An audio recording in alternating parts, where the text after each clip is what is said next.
बिस्मिल्लाहिर्रहमानिर्रहीम। अस्सलाम वालेकुम। उम्मीद करती हूँ आप सब खैरियत से होंगे। हमने एफएससी पार्ट 1 का चैप्टर नंबर 7 स्टार्ट किया हुआ है, जिसका आज का लेक्चर जो है वो 2 टॉपिक्स पे मुश्तमिल है। एक जो हमारा टॉपिक है वो है फेस, और नेक्स्ट है फिर हमारे पास हॉरिजॉन्टल मैश स्प्रिंग सिस्टम। तो सबसे पहले हम फेस की बात कर लेते हैं।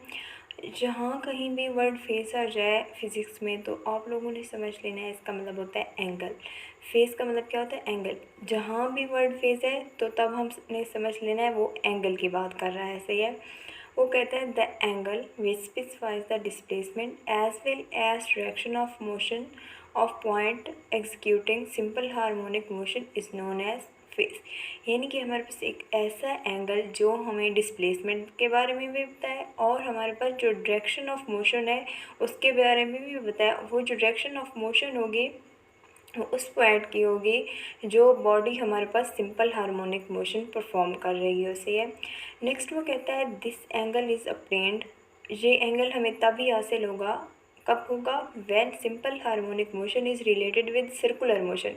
ये हमने प्रीवियस लेक्चर में भी हमारे पास सिंपल हार्मोनिक मोशन एक बॉडी परफॉर्म कर रही थी, उसको रिलेट किया था हमने टू एंड फ्रो मोशन, यानी कि सिंपल हार्मोनिक मोशन के साथ से। ये एक बॉडी जो सर्कुलर मोशन में हमारे पास मूव कर रही थी, सही है। पार्टिकल पी था हमारे पास, वो क्या कर रहा था? सर्कुलर मोशन में मूव कर रहा था, लेकिन जो उसका प्रोजेक्शन हमने देखा, एक टॉर्च रखी थी से, और फिर एक पेज भी रखा था, उस पेज पे उसका साया पड़ा था मूविंग पार्टिकल का, जिसको हमने नाम दिया था प्रोजेक्शन का। वो जो प्रोजेक्शन था वो कर रहा था simple harmonic motion, to and fro motion, लेकिन वो जो पार्टिकल था वो हमारे पास क्या कर रहा था? सर्कुलर मोशन में मूव कर रहा था। यानी कि हमने सर्कुलर मोशन को रिलेट कर दिया था किस चीज़ के साथ भला? सिंपल हार्मोनिक मोशन के साथ। फिर नेक्स्ट वो कहता है the phase determines the straight motion of vibrating body. यानी कि ये जो हमारे पास फेज है ये डिटरमाइन करता है किस चीज़ को भला? जो हमारे पास मोशन है उसको, ठीक है, जो वाइब्रेटिंग पॉइंट है, यानी कि जो हमारे पास सर्कुलर मोशन में मूव कर रहा है। नेक्स्ट वो कहता है if body start from mean position its phase 80। यानी कि जब हमारे पास बॉडी मीन पोजीशन पे है, वो मूव ही नहीं कर रही, तो तब हमारे पास जो फेज़ होगा यानी कि एंगल होगा वो क्या होगा? ज़ीरो होगा। तब हम कहेंगे थीटा जो है वो हमारे पास ज़ीरो है। नेक्स्ट वो कहता है similarly at extreme position its phase at this point would be π/2। यानी कि जब हमारे पास वो एक्सट्रीम पोजीशन पे होगा तो तब हमारे पास जो फेज़ होगा यानी कि एंगल होगा उस पॉइंट पे आके क्या होगा? π/2। फिर हम देख लेते हैं π/2 कैसे होगा, और हमारे पास ये जो मेन पोजीशन पे होगी हमारे पास फेज़ ज़ीरो कैसे होगा। जहाँ पे ये देखें, ये एक पार्टिकल है वो मूव कर रहा है किस चीज़ में?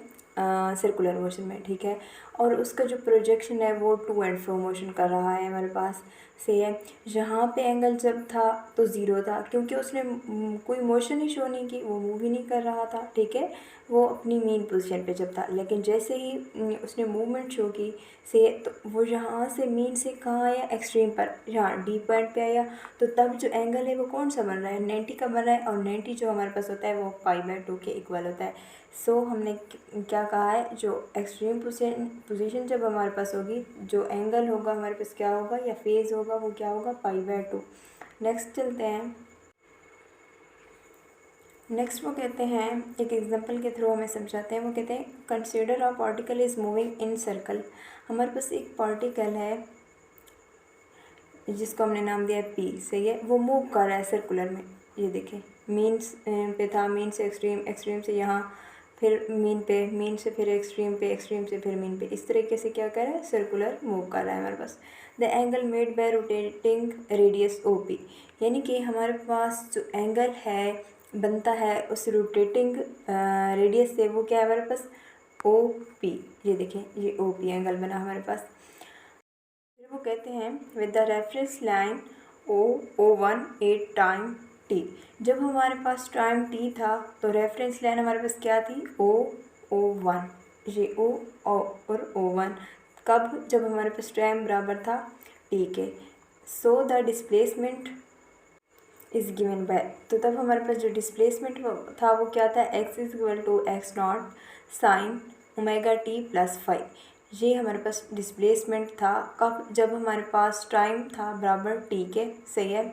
फिर वो कहते हैं इनिशियल फेज़ की बात करते हैं। वो कहते हैं no the phase angle is theta is equal to omega T plus five. यहाँ पे आके हमारे पास जो फेज़ एंगल है वो क्या है, किस चीज़ के बराबर है भरा, ओमेगा टी प्लस फाइव। वो कहते हैं when T is equal to zero. ये कब होगा, जब हमारे पास टी जो है वो ज़ीरो होगा, यानी कि वो मीन पोजीशन पे होगी अभी, सही है।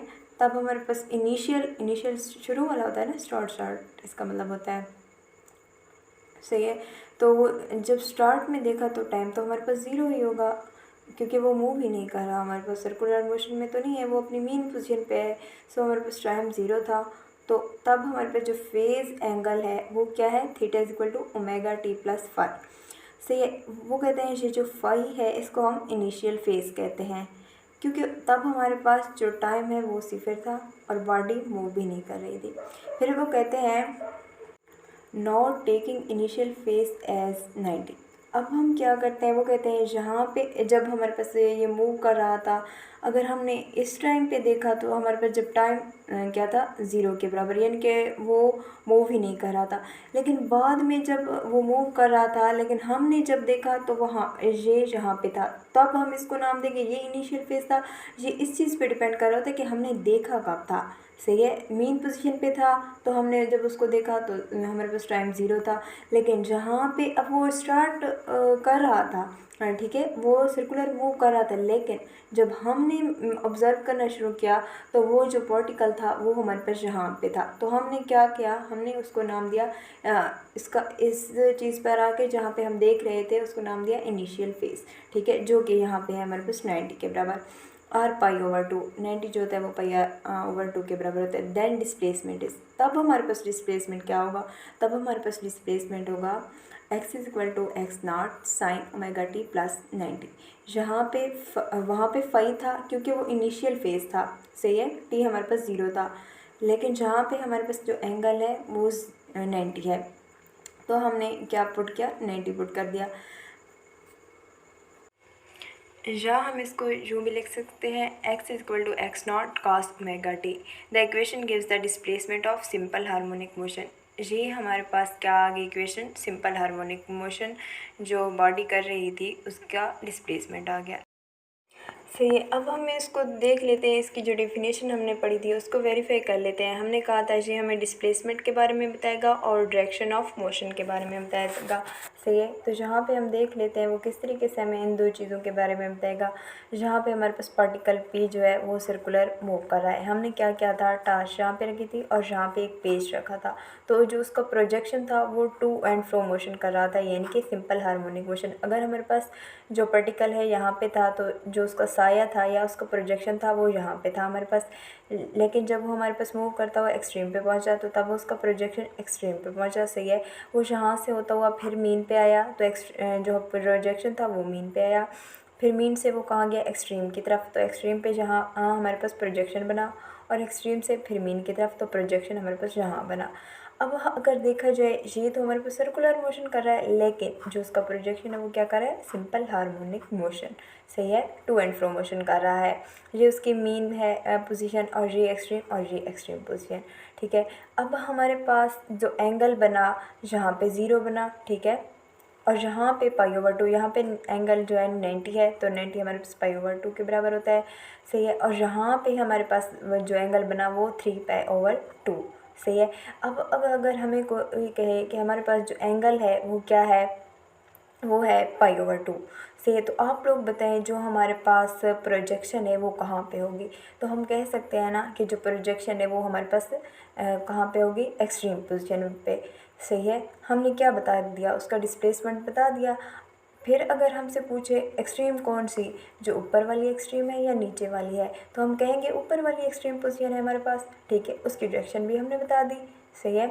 इस तरीके से उसकी डेफिनेशन जो है वो वेरीफाई हो गई, यानी कि जो हमारे पास फेज़ होगा वो हमें क्या बताएगा, एक तो डिस्प्लेसमेंट बताएगा, दूसरा हमें डायरेक्शन बताएगा मोशन की, सही है। नेक्स्ट टॉपिक की तरफ चलते हैं। नेक्स्ट टॉपिक है हमारे पास हॉरिजॉन्टल मैस स्प्रिंग सिस्टम, ठीक है। इसमें हम क्या क्या चीज़ें देखेंगे, एक तो इसमें हम इंस्टेंटेनियस एक्सेलरेशन देखेंगे, डिस्प्लेसमेंट देखेंगे, वेलोसिटी की बात करेंगे, relation between instantaneous and maximum velocity. इस टॉपिक के अंदर हम ये चीज़ें कवर करेंगे।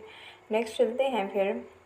नेक्स्ट है हमारे पास, वो कहते हैं consider a mass spring system. हमारे पास क्या है, एक मैस स्प्रिंग सिस्टम है।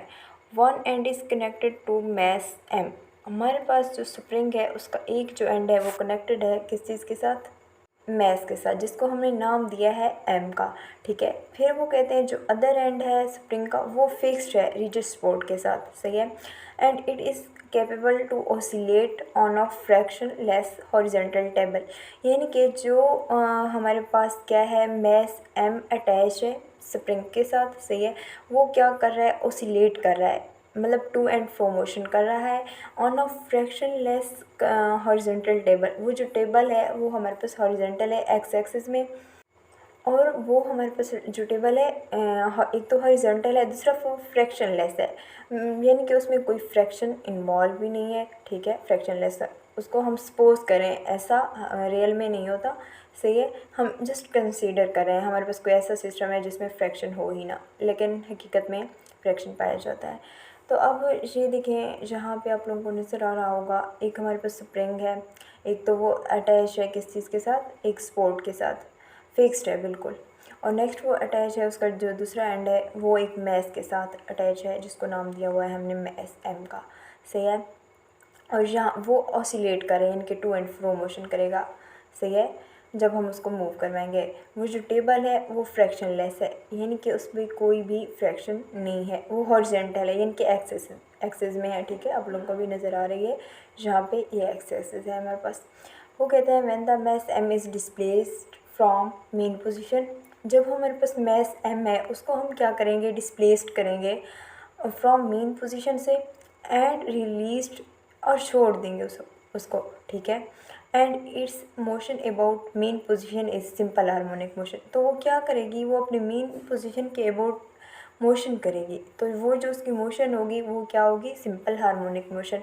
यानी कि वो अपनी मेन पोजीशन के around two and fro motion करेगी, जिसको हम नाम देते हैं सिंपल हार्मोनिक मोशन का। सही है, नेक्स्ट चलते हैं। नेक्स्ट वो कहते हैं इंस्टेंटेनियस एक्सलेरेशन की बात करते हैं। वो कहते हैं let R displacement X the restoring force F. हमारे पास जो डिस्प्लेसमेंट है वो क्या है, एक्स है, रिस्टोरिंग फोर्स क्या है, एफ है। यानी कि ऐसी फोर्स जो जिसमें ये कैपेबिलिटी होती है कि वो वापस उस मेन पोजीशन पे लेके आती है बॉडी को। सही है, प्रोड्यूस द एक्सेलरेशन, यानी कि एक्सेलरेशन क्या होगा, हमारे पास ए होगा। Then F is equal to M A हमारे पास फार्मूला होता है। नेक्स्ट वो कहते हैं अकॉर्डिंग टू हुक्स लॉ। अगर हुक्स लॉ जो है हमारे पास उसकी बात की जाए तो उसके मुताबिक जो फोर्स है वो बराबर है माइनस के एक्स। ठीक है, फिर हम क्या करते हैं, दोनों हमारे पास फोर्सेस हैं, F is equal to M A भी, और हमारे पास F is equal to minus K X भी। इन दोनों को क्या करते हैं, कंपेयर करते हैं। तो हमारे पास क्या आ जाएगा, M A is equal to minus K X. जहाँ पे भी फोर्स रखे और जहाँ पे भी जो एक फोर्स थी वो उसकी वैल्यू हमारे पास क्या है, वो बराबर है एम ए के। तो जहाँ पे हमने एम ए पुट कर दिया बराबर है माइनस के एक्स। ये जो हुक्स लॉ के मुताबिक फोर्स है, यहाँ पे उसकी वैल्यू पुट कर दी। तो हमारे पास क्या आया, acceleration is equal to minus K over X, K over M X. ठीक है, फिर वो बात करते हैं, हम एम को ना उस तरफ ले गए तो हमारे पास ये वैल्यू आ गई। फिर वो हमारे पास जो के है ये भी कांस्टेंट है और एम है ये भी कांस्टेंट है। तो हमारे पास के और एम क्या हो गया, कांस्टेंट। यहाँ पे फिर एक्स बच जाएगा हमारे पास और माइनस की वैल्यू। तो हमारे पास जो एक्सेलरेशन है वो डायरेक्टली प्रोपोर्शनल किस चीज़ के हो रहा है, डिस्प्लेसमेंट के। यानी कि हमारे पास एक्सेलरेशन उतना ज़्यादा होगा जितना हमारे पास डिस्प्लेसमेंट होगा। ठीक है, वो फिर कहते हैं so it represent the motion of horizontal mass spring system in is a simple harmonic motion. So हमें ये पता दे रहा है कि ये जो हमारे पास motion of horizontal mass spring system है ये क्या परफॉर्म कर रहा है, सिंपल हार्मोनिक मोशन। ठीक है, नेक्स्ट चलते हैं। नेक्स्ट वो बात करते हैं एंगुलर फ्रीक्वेंसी की। सही है, अगर एंगुलर फ्रीक्वेंसी की बात की जाए तो वो कहते हैं as we know that acceleration is equal to omega square X. ठीक है, हमारे पास जो एक्सेलरेशन है वो किस चीज़ के बराबर होता है, ओमेगा स्क्वायर एक्स के माइनस। ठीक है, वो फिर कहते हैं हम अगर कंपेयर कर दें इक्वेशन 1 और 2 को, हमारे पर जो इक्वेशन बनी थी हुक्स लॉ की और F is equal to M में उनके कंपैरिजन के नतीजे में वो बनी थी के ओवर एम एक्स, ठीक है। उसके साथ हम उसका कंपैरिजन करते हैं तो हमारे पास क्या आ जाएगा, omega square X is equal to minus K over M X, ठीक है। यहाँ पे हमारे पास जो एक्स है वो कैंसिल हो रहा है तो बाकी माइनस है वो भी एक दूसरे से कट हो रहा है, तो बाकी क्या बच जाएगा, omega square is equal to के ओवर एम, सही है। यहाँ पे अब स्केयर को ख़त्म करने के लिए यहाँ भी अंडर रूट और यहाँ भी, तो हमारे पास क्या आ जाएगा, ओमेगा इज इक्वल टू के ओवर एम अंडर रूट, सही है। Which is the vibrational angular frequency, ये हमारे पास किस चीज़ की वैल्यू आ गई, ये हमारे पास वाइब्रेशनल एंगुलर फ्रीक्वेंसी की वैल्यू आ गई, ठीक है। नेक्स्ट चलते हैं। नेक्स्ट वो बात करते हैं टाइम पीरियड और फ्रीक्वेंसी की। सबसे पहले हम टाइम पीरियड देख लेते हैं। वो कहते हैं as the time period of mass M having simple harmonic motion can be expressed. जब हमारे पास जो मैस हो वो सिंपल हार्मोनिक मोशन परफॉर्म कर रहा हो तो तब हमारे पास जो टाइम पीरियड होगा वो होगा T is equal to 2 pi over omega से। वो कहते हैं putting values of omega we get, हमारे पास जो ओमेगा है उसकी वैल्यू पुट कर देंगे यानी कि के ओवर एम, तो हमारे पास क्या आ जाएगा, T is equal to 2 pi over K over M under root, सही है। फिर हमारे पास जो फाइनल वैल्यू आएगी टाइम पीरियड की वो होगी T is equal to 2 pi M over K under root, सही है। ये हमारे पास टाइम पीरियड आ गया सिंपल हार्मोनिक मोशन जो परफॉर्म कर रहा है हॉरिजॉन्टल मैस स्प्रिंग सिस्टम उसकी। नेक्स्ट फ्रीक्वेंसी की बात करते हैं। वो कहते हैं as the reciprocal of the time period is called frequency. जो हमारे पास फ्रीक्वेंसी है वो रेसिप्रोकल है किस चीज़ का, टाइम पीरियड का। सो हमारे पास F is equal to 1/t आएगा क्योंकि ये रेसिप्रोकल है टी की। तो फिर हम क्या करेंगे, टी की जो वैल्यू आई है हमारे पास टाइम पीरियड की वो पुट कर देंगे यहाँ पे, जो कि हमारे पास थी 2 pi M over K under root, सही है। तो हमारे पास क्या आएगा, एफ इज इक्वल टू 1/2 पाई के ओवर एम अंडर रूट, ये हमारे पास फ्रीक्वेंसी आ गई जो हमारे पास हॉरिजॉन्टल मैस स्प्रिंग सिस्टम है उसकी। नेक्स्ट चलते हैं। नेक्स्ट है हमारे पास इंस्टेंटेनियस डिस्प्लेसमेंट, इंस्टेंटेनियस वेलोसिटी। तो सबसे पहले इंस्टेंटेनियस डिस्प्लेसमेंट की बात कर लेते हैं। वो कहते हैं the instantaneous displacement X of mass M is, हमारे पास जो डिस्प्लेसमेंट है वो क्या है, X equal to x not omega T. हम यहाँ पे क्या करते हैं, ओमेगा की वैल्यू पुट कर देते हैं, वो क्या है हमारे पास के ओवर एम, तो हमारे पास क्या बन जाएगा, x is equal to x not sine और ओमेगा की जगह उसकी वैल्यू पुट कर देंगे k over M under root k t, sorry. तो ये हमारे पास किस चीज़ की वैल्यू आ गई, इंस्टेंटेनियस डिस्प्लेसमेंट की। नेक्स्ट चलते हैं इंस्टेंटेनियस वेलोसिटी पे।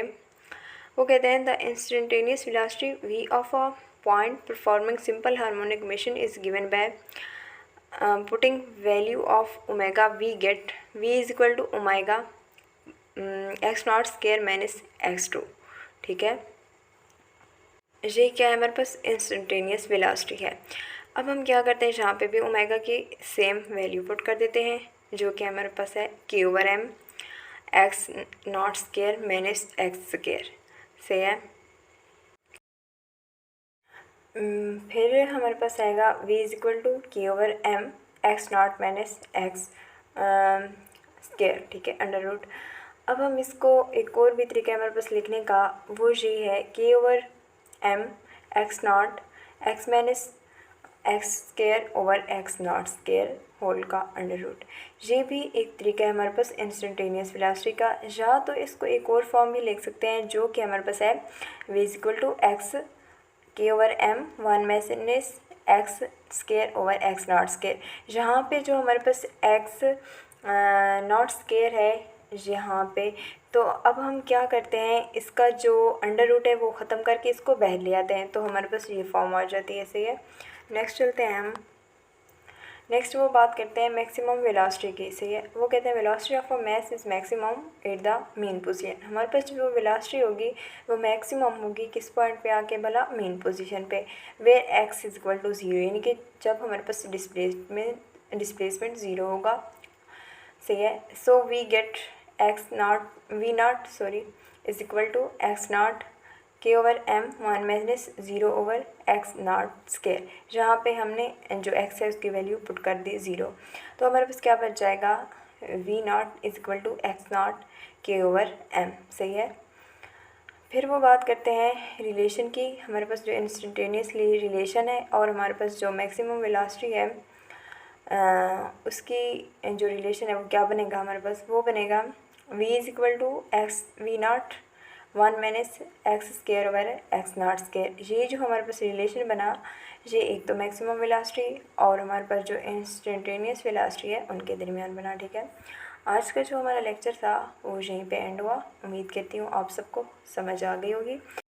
अल्लाह हाफिज़। फिर मिलेंगे इंशाल्लाह नेक्स्ट लेक्चर के साथ। तब तक के लिए इजाज़त। Thank you so much.